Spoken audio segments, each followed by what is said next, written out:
অন্তর্বর্তী সরকারের সময়ে জাতীয় গুরুত্বপূর্ণ খাতগুলোতে সিদ্ধান্ত হয়েছে মানুষকে অন্ধকারে রেখেই তাদের শাসনামলে স্বচ্ছতার ঘাটতি ছিল বলে মন্তব্য করেছেন টিআইবির নির্বাহী পরিচালক ইফতেখারুজ্জামান। বলেন, ইউনূস সরকার ১.৫ বছরের তথ্য কমিশনকে প্রতিষ্ঠিত হতে দেয়নি।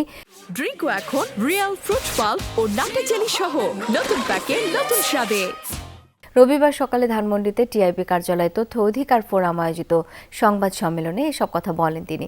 একই সাথে কথা বলেন সুজন সম্পাদকও। সরকার পরিবর্তন হয় কিন্তু রাষ্ট্র কিন্তু রাষ্ট্রীয় জায়গায় থাকে।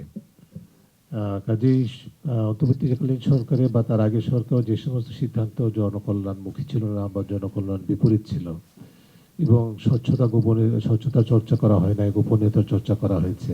তথ্যের অধিকার মানে সত্য জানার অধিকার, এবং যে অনেক আদালতের রায় আছে, বিশেষত আমাদের পাশের দেশের ইন্ডিয়ান জুরিসডিকশন অনেক রায় আছে যে নাগরিকরা যারা মালিকদের থেকে সত্য জানার অধিকার, মালিকদেরকে তার থেকে বঞ্চিত করার অধিকার কোনো ব্যক্তির নাই।